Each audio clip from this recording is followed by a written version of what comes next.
नमस्कार दोस्तों, आज आपको हम राष्ट्रीय पाठ्यक्रम संरचना शिक्षक शिक्षा 2009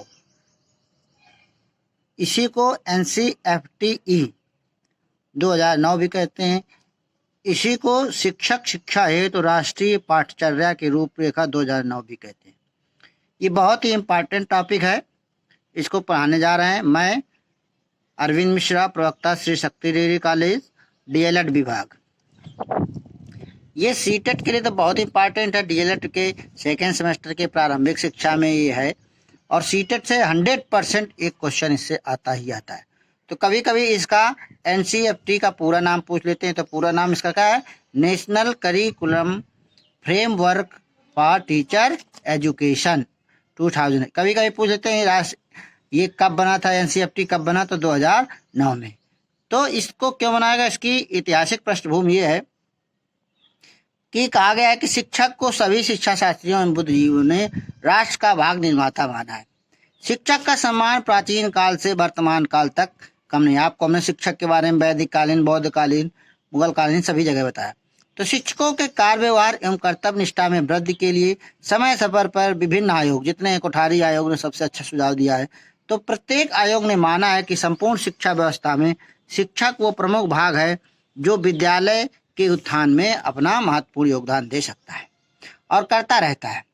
अतः शिक्षक शिक्षा को किस प्रकार प्रभावी बनाया जाए जिससे योग्य शिक्षकों का निर्माण हो सके, इसी क्रम में विभिन्न आयोगों के सुझाव मांगे गए। इसके परिणाम स्वरूप शिक्षक शिक्षा में अपेक्षित सुधार भी हुए।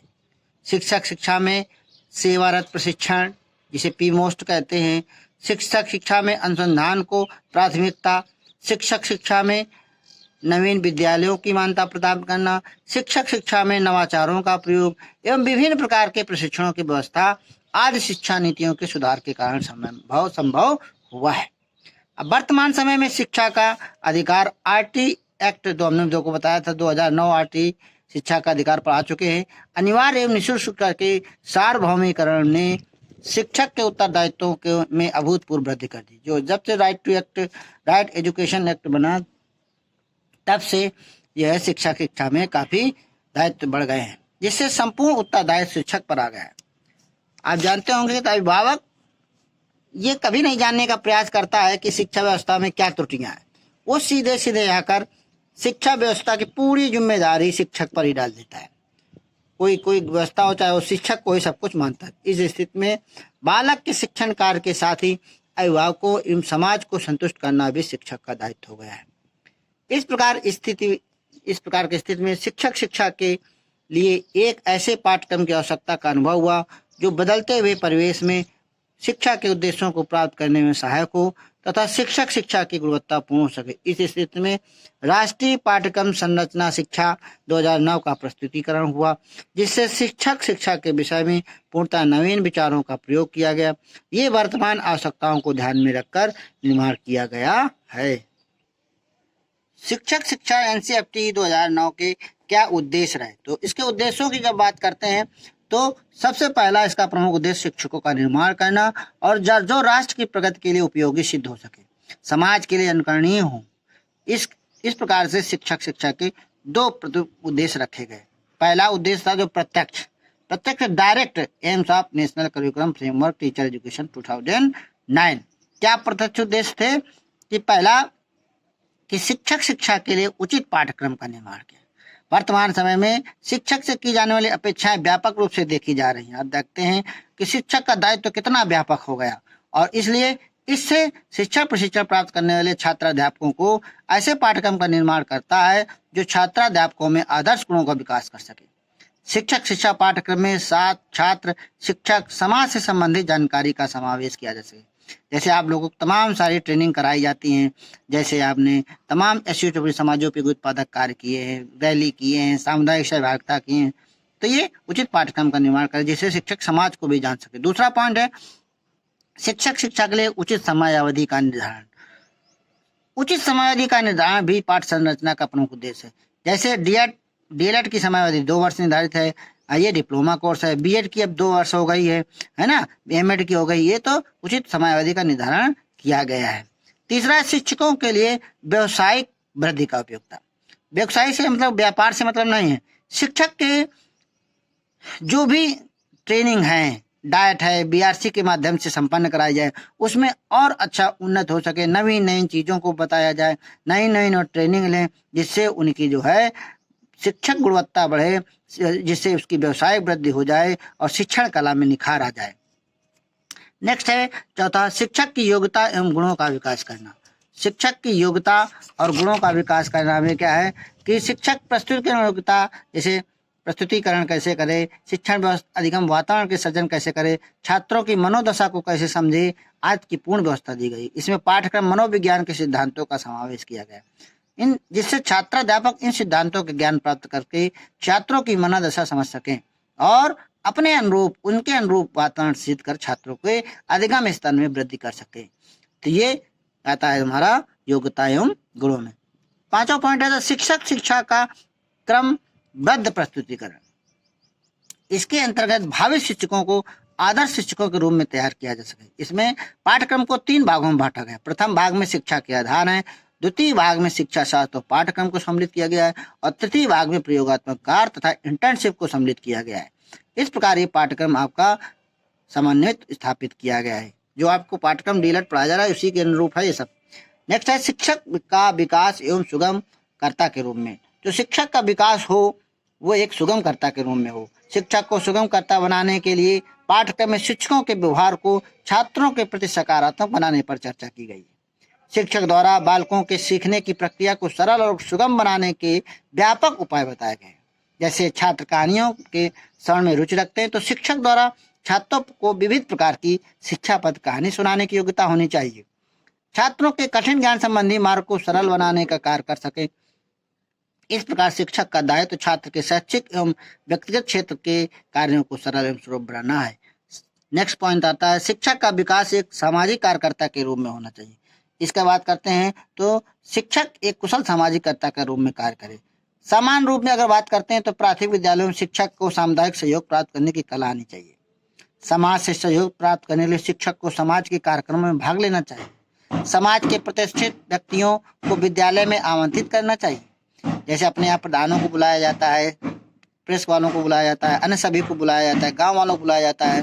तो इस प्रकार से विद्यालय और समाज एक दूसरे के समीप आते हैं और समाज और विद्यालय की समीपता या समाज की विद्यालय की दूरी को समाप्त करने की शिक्षक में कुशल भूमिका मानी जाती है। नेक्स्ट बात करते हैं शिक्षक का विकास एक मनोवैज्ञानिक के रूप में होना चाहिए। तो सामान्यतः शिक्षक क्या करते हैं, कक्षा में जाकर पाठ को पढ़ा कर चले जाते हैं। तो शिक्षक का कार्य भी है तो क्या है, जब ये ऐसे करते हैं तो बच्चों को जो है क्या होता है, उनको मनोदशा नहीं समझ पाते बालकों की और इसके आधार पर उनको किसी पाठ का विशेष तैयार भी नहीं करते हैं और जब गए तो पढ़ा के चले आए। तो इससे क्या होता है, छात्र के समक्ष उसे प्रस्तुत करना चाहिए, छात्र के बारे में समझ नहीं पाते हैं। और स्थित सृजन के लिए शिक्षक को मनोवैज्ञानिक के सभी सिद्धांतों का ज्ञान होना चाहिए। शिक्षक का विश्वास एक मनोवैज्ञानिक के रूप में होना चाहिए और मनोविज्ञान का पूर्ण ज्ञान होना चाहिए। शिक्षक के बालक के अंदर क्या कमी, बालक के अंदर क्या कौन सा इंटरेस्ट है, क्या करना चाहता है, ये भी सब शिक्षक को ज्ञान होना चाहिए। नेक्स्ट है शिक्षक का विकास एक विचारक के रूप में होना चाहिए। शिक्षक समाज में बहुत अधिक सम्मान होता है शिक्षक का, तो शिक्षक को छात्र द्वारा आदर्श माना जाता है। इसलिए शिक्षक एक दार्शनिक एवं विचारक की योग्यता विकसित करने के लिए विभिन्न दर्शनों का समावेश राष्ट्रीय पाठ्यक्रम में किया गया। पठन के बाद शिक्षक को छात्रों के लिए, समाज के लिए एक विचारक की भूमिका निर्वहन करना चाहिए। छात्र को कठिन परिस्थितियों में शिक्षक द्वारा आदर्श एवं उपयोगी विचार प्रस्तुत किए जाने चाहिए। और नेक्स्ट आता है शिक्षक का विकास एक ज्ञान के स्रोत रूप में। तो जो शिक्षक हो उसका ज्ञान के स्रोत में विकास होना चाहिए। शिक्षक समाज और राष्ट्र दोनों के निर्माता है। इसलिए इस पाठ्यचर्या में व्यवस्था की गई है कि शिक्षक को सामाजिक व्यवस्था, मनोविज्ञान, बाल विकास, सामाजिक विकास, पाठ सहगामी क्रियाएं, अनेक प्रकार की दार्शनिक विचारधाराओं का ज्ञान व्यापक रूप से प्रदान किया जाए। ये आपको जैसे आपको आदर्शवाद, प्रकृतिवाद, प्रयोजनवाद और तमाम सारे मनोवैज्ञानिक जैसे अरस्तु, प्लेटो, गांधी जी, विवेकानंद आज सबको पढ़ाया जाता है। क्यों पढ़ाया जाता है कि आप समाज के सर्वांगीण विकास के लिए बन सकें। नेक्स्ट है शिक्षक का विकास एक निर्देशक एवं परामर्शदाता के रूप में होना चाहिए। तो वर्तमान समय की अगर बात करते हैं तो छात्रों की योग्यता और क्षमता को प्रभावी रूप से विकसित करने के लिए शिक्षक को उसमें निर्देशन और परामर्श की कला आना चाहिए। क्या छात्र चाहता है, कौन से व्यवसायिक कार्य में जाना चाहता है, तो उसे प्रॉपर निर्देशन और परामर्श देते रहे। अब नेक्स्ट आता है अप्रत्यक्ष उद्देश्य। तो शिक्षकों द्वारा दायित्वों का पालन करना, ये अप्रत्यक्ष उद्देश्य में आता है। वो तो सीधे डायरेक्ट था। अब बात करते हैं तो सबसे पहला आता है छात्रों के सर्वांगीण विकास का उद्देश्य। तो यहाँ पर क्या है कि छात्रों का सर्वांगीण विकास हो। प्रशिक्षित छात्राध्यापक की योग्यता उस स्थिति में ही पूर्ण मानी जाए जब वो छात्रों का सर्वांगीण विकास करने की क्षमता रखता हो। पाठ्यक्रम द्वारा छात्राध्यापक को उन सभी दक्षताओं एवं कुशलताओं से अवगत करा दिया जाता है जिनकी आवश्यकता छात्रों के सर्वांगीण विकास में होती है। दूसरा आता है शिक्षण अधिगम प्रक्रिया को प्रभावशीलता बनाने का उद्देश्य। तो इसमें क्या है कि शिक्षण अधिगम प्रक्रिया को प्रभावशील बनाने के लिए प्रत्येक छात्राध्यापक को शिक्षण विधियों के उचित प्रयोग, शिक्षण अधिगम सामग्री TLM के निर्माण एवं प्रयोग, छात्रों की सहभागिता प्राप्त करने के उपयोग, छात्रों के लिए उचित अधिगम वातावरण सृजन करने की योग्यता आदि से परिचित कराया जाता है। आपको जैसे हम विभिन्न प्रकार के कौशलों का अध्ययन कराया, तो ये सब इसी प्रक्रिया में आ जाता है। नेक्स्ट आ जाता है सामाजिक अपेक्षाओं की पूर्ति का उद्देश्य। शिक्षक द्वारा ये किया था कि समाज में होने वाली विविध गतिविधियों को शिक्षक में को भाग लेना चाहिए। विद्यालयों की गतिविधियों से शिक्षक द्वारा समाज को आमंत्रित करना चाहिए। शिक्षक समाज एक दूसरे की अपेक्षाओं पर खरे उतरते हैं तथा एक दूसरे का सहयोग करते हैं। तो यही इसका उद्देश्य है। नेक्स्ट है मूल बाल केंद्रित शिक्षा का उद्देश्य। तो बाल केंद्रित शिक्षा के अंतर्गत पाठ्यक्रम में शिक्षक की भूमिका को एक सहयोगी और सुलभकर्ता के रूप में प्रस्तुत किया गया, जो कि अधिगम संबंधी गतिविधियों को देखभाल करेगा, छात्रों का सहयोग करेगा। विविध प्रकार की गतिविधियों से छात्र करके सीखता है, शिक्षक उसका सहयोग करता है। इसी से बाल केंद्रित शिक्षा कहलाती है। नेक्स्ट आता है मूल केंद्रित शिक्षा का उद्देश्य। मूल केंद्रित मतलब वैल्यूज से शिक्षित होने के बाद भी अनेक प्रकार के दानों जैसे आज मनुष्य कार्य कर रहा है। इसलिए पाठ्यक्रम में शिक्षकों के लिए अनेक प्रकार के नैतिक, पर्यावरणीय, वैज्ञानिक नैतिक मूल्यों का समावेश किया गया है, जिससे प्रशिक्षार्थी छात्राध्यापक अपने भावी जीवन में छात्रों को विभिन्न प्रकार के मूल्यों से शिक्षा प्रदान कर सके। नेक्स्ट आता है उचित मूल्य पोषणी विकास का उद्देश्य। पोषणी मतलब क्या है कि छात्राध्यापकों को पोषणी विकास की अवधारणा को ज्ञान कराया जाए, जिससे अपने शिक्षण काल में छात्रों को खाने पीने से अर्थ समझते मतलब बैलेंस डाइट, प्राकृतिक संसाधनों का उपयोग आदि चीजें वो जान सकें। नेक्स्ट आता है उचित मूल्यांकन का उद्देश्य।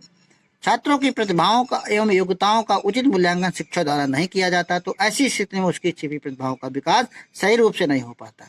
राष्ट्रीय पाठ्यक्रम संरचना शिक्षा में छात्रों को उचित मूल्यांकन करने के लिए अनेक उपाय बताए गए हैं, जिससे छात्राध्यापक मूल्यांकन के नवीन एवं उपयोगी विधियों का प्रयोग करना सीख जाता है और छात्रों में छिपी प्रतिभाओं का मूल्यांकन करना उचित विकास करता है। नेक्स्ट है गतिविधि आधारित शिक्षा के उद्देश्य।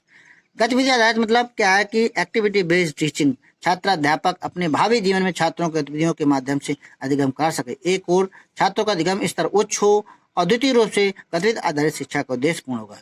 नेक्स्ट है तर्क एवं चिंतन के विकास का उद्देश्य। इसको ध्यान रखते हुए सभी छात्राध्यापक दार्शनिक विचारों के व्यापक रूप से अध्ययन कर सकें, दार्शनिक विचारों का अध्ययन करें, तार्किक चिंतन की योग्यता रखें, परिणाम स्वरूप अपने छात्रों में इस प्रकार का योग्यता का विकास कर सके। और लास्ट है प्रभावी शिक्षण अधिगम प्रक्रिया का उद्देश्य। तो प्रभावी शिक्षा मतलब क्या है, आपकी जो टीचिंग हो, इफेक्टिव टीचिंग हो, जो भी पढ़े आपको अच्छा लगे। तो प्रभावी शिक्षण अधिगम प्रक्रिया के अनेक व्यवस्थाओं का प्रावधान, जैसे छात्रों की मनोदशा का ज्ञान कराना, छात्रों को कहानी सुनाना, गीतों के माध्यम से शिक्षण करना, कविताओं के माध्यम से शिक्षण करना, इसके साथ ही खेलों के माध्यम से पढ़ाना इत्यादि बहुत सारे प्रभावी शिक्षण हैं। तो इस प्रकार से NCERT 2009 के उद्देश्य शिक्षार्थी एवं पाठ्यक्रम से घनिष्ठ रूप से संबंध है। NCERT 2009 मानव के संपूर्ण जीवन से संबंधित होते हैं। अब नेक्स्ट बात करते हैं कि NCERT 2009 की आवश्यकता क्यों पड़ी और इसका महत्व क्या है।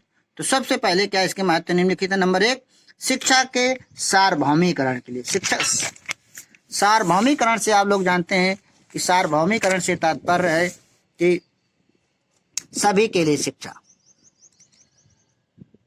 लक्ष्य में शिक्षक की महत्वपूर्ण भूमिका होती है। पाठ्यक्रम में शिक्षक के अंदर उन सभी योग्यताओं को विकसित करने का प्रावधान है जो कि शिक्षा के सार्वभौमिक लक्ष्य की प्राप्त करने में सहायता है। जैसे छात्रों के प्रति आत्मीय व्यवहार, शिक्षा अधिगम प्रक्रिया को रुचिपूर्ण बनाना, शिक्षा को खेल एवं गतिविधि से जोड़ना, इस प्रकार शिक्षा के सार्वभौमिकरण के लक्ष्य को प्राप्त करने के लिए पाठ्यक्रम बहुत ही महत्वपूर्ण माना जाता है। दूसरा आता है निःशुल्क एवं अनिवार्य शिक्षा के लिए। आप इसको आप बहुत बार पढ़ चुके हैं। निःशुल्क एवं अनिवार्य शिक्षा एनसीईआरटी में रखा गया है। परिवर्तित समाज के लिए, आप जानते हैं कि समाज दिन पर दिन बदल रहा है, प्रौद्योगिकी का प्रभाव चारों तरफ देखा जा रहा है, वर्तमान समाज में पर्यावरणीय और वैज्ञानिक मूल्यों का प्रभाव देखा जाए, इसलिए एनसीईआरटी 2009 में पर्यावरणीय, वैज्ञानिक, आर्थिक, सामाजिक, दार्शनिक, नैतिक मूल्यों से संबंधित सभी पाठ्यक्रम का समावेश किया गया है, जिससे परिवर्तित समाज में शिक्षक अपनी भूमिका का प्रभावी एवं सार्थक रूप से निर्वहन कर सके। इस प्रकार परिवर्तित समाज के लिए आवश्यक और महत्वपूर्ण इसमें पाठ्यक्रम रखा गया है। नेक्स्ट है शैक्षिक असमानता को कम करने के लिए। शैक्षिक असमानता, आप जानते हैं कि अनेक बालिकाएं लिंग भेद के कारण विद्यालय तक नहीं पहुंच पाती। पहले की बात करते हैं तो बड़ी लिंग भेद होती थी, लड़कियों को लोग पढ़ने नहीं भेजते थे, कहते लड़कियां क्या करेंगे, इनको ससुराल जाना है, चौका बर्तन करना है। आज लड़कियां पढ़ लिख कर आएंगे, तो लिंग भेद की जो है असमानता उसको दूर करने के लिए इसमें काफी कुछ कहा गया है। छात्रों की विद्यालय व्यवस्था में रुचि बनी रहेगी, जिससे किसी प्रकार की असमानता की स्थिति उत्पन्न नहीं होगी। शिक्षक एवं समुदाय के सहयोग से बालक, बालिका एवं दलित वर्ग की शिक्षा को समान अवसर उपलब्ध हो सकेंगे। अब नेक्स्ट है नवीन चुनौतियों के समाधान के लिए। तो आजकल देखते हैं कि शिक्षकों के नवीन चुनौतियां, जैसे कैसे कह दिया कि आप डेली अटेंडेंस भेजिए, ज्ञान ऐप कराइए, दीक्षा ऐप करिए और तमाम सारे ऐप्स कहते हैं लांच करिए और रोजाना डेली अटेंडेंस भेजिए, तो तमाम ये सारी चुनौतियां आ रही हैं। तो इसमें शिक्षक शिक्षा में अनेक प्रकार की चुनौतियों को समाधान प्रस्तुत किया जा गया है और छात्राध्यापक उनको सीखकर भावी जीवन में सामाजिक, आर्थिक, राजनीतिक, पर्यावरण चुनौती का सामना कर सके। और नेक्स्ट है शिक्षण अधिगम प्रक्रिया को प्रभावशीलता के लिए। तो शिक्षण अधिगम की जो प्रक्रिया है उसको प्रभावशील बनाने के लिए इसमें बहुत सारी बातें आपको हम पहले ही बता चुके हैं। नेक्स्ट है छात्रों में अंतर्निहित क्षमताओं के विकास के लिए। हम जानते हैं कोई बालक किसी से कमजोर नहीं होता है। छात्रों के अंदर बहुत सारी प्रतिभा होती है। उन प्रतिभा को टीचर पहचान सके और उनके अनुरूप निरीक्षण करे, मनोवैज्ञानिक शक्ति का जाने और उसके अनुसार कार्य करे। नेक्स्ट है जीवन कौशलों के विकास के लिए। जीवन कौशल शिक्षा का मात्र केवल मान लो कि पुस्तकीय ज्ञान नहीं है, वरन छात्रों को जीवन में उपयोग करना सिखाना है। इसमें जीवन कौशलों के विकास के लिए पूर्णतः व्यवहारिक कार्यों का समावेश है, जिससे छात्राध्यापक समुदाय के बीच जाकर अपने कार्यों को संपन्न करे। जैसे आप जानते हैं स्काउट गाइड कैंप है, एनसीसी है, एनएसएस है, श्रमदान है, आदि सब जीवनोपयोगी है, समाजोपयोगी उत्पादक कार्य के अंतर्गत आते हैं। भावी जीवन में छात्रों में भी जीवन कौशल का विकास। और लास्ट है समाज की आवश्यकताओं की पूर्ति के लिए। तो समाज की जो भी आवश्यकता है उनकी भी पूर्ति शिक्षक के लिए बहुत जरूरी है। और नेक्स्ट पॉइंट है एनसीईआरटी 2009 का स्वरूप कैसा होना चाहिए, इसमें क्या क्या बातें कही गई। तो एनसीईआरटी स्वरूप की बात करते हैं तो इसमें 6 अध्याय में बांटा गया है। प्रथम अध्याय में क्या किया गया है, प्रथम अध्याय में एनसीईआरटी की आवश्यकता पर विचार किया गया है। द्वितीय अध्याय में एनसीईआरटी के आधारों की चर्चा की गई है। शिक्षा के आधार पर पाठ्यक्रम एवं शिक्षा शास्त्र के सिद्धांत, शिक्षण अभ्यास, है ना। 3 भागों में पाठ्यक्रम के क्षेत्र को विभाजित किया गया है। इन क्षेत्रों में संबंधित सामग्री को ही पाठ्यक्रम में समाहित किया गया है। अगर तृतीय अध्याय की बात करते हैं तो इसमें वर्तमान शिक्षक को प्रशिक्षण कार्यक्रम रखा गया है। इसमें इसको भी पाठ्यक्रम के क्षेत्रों के आधार पर 3 भागों में बांटा गया है। शिक्षा के सैद्धांतिक आधार को प्रथम भाग में, बालक के अध्ययन, तत्कालीन समाज के अध्ययन तथा शिक्षक के बारे में वर्णन किया गया है। पाठ्यक्रम शिक्षा शास्त्र को द्वितीय भाग में, प्रयोगात्मक कार्य एवं शिक्षण अभ्यास को तृतीय भाग में स्वीकार किया गया। चौथे अध्याय में क्या रखा गया, विकासशील शिक्षक के मूल्यांकन की कार्य की योजना। इसमें प्रोजेक्ट कार्य, सामुदायिक कार्यों के माध्यम से शिक्षक के विकास की समीक्षा के अनेक उपाय बताए गए। पंचम अध्याय में क्या है, तो छात्राध्यापकों की व्यवहारिक उन्नति की बात की गई, जिसमें शिक्षक अपने जीवन काल में सेवारत प्रशिक्षण एवं विचार गोष्ठियों के माध्यम से व्यवसायिक ज्ञान प्राप्त करे। और लास्ट अध्याय है तो छात्राध्यापकों के प्रशिक्षण हेतु प्रशिक्षकों की योग्यता पर पूर्ण विचार किया गया है। इसको एमएड, एमफिल, पीएचडी उपाधि से जोड़ा गया। कम से कम इसमें कहा गया कि 55% अंक वाले ही प्रशिक्षक बन पाए। इस प्रकार से ये थोड़ा बड़ा वीडियो हो गया है और इसको आप पढ़ें, 3-4 बार सुने। सेकंड सेमेस्टर वाले तो इसको नोट बना ले, 3-4 बार सुनेंगे तो आपको याद हो जाएगा। और आप 1 से 2-3 क्वेश्चन बनाइए। राष्ट्रीय शिक्षा शिक्षक के लिए पाठ्यक्रम कब बना था और इसका पूरा नाम क्या है, एनसीईआरटी का पूरा नाम हमारे कमेंट्स बॉक्स पे लिख के दीजिए। आपने सुना, बहुत बहुत धन्यवाद।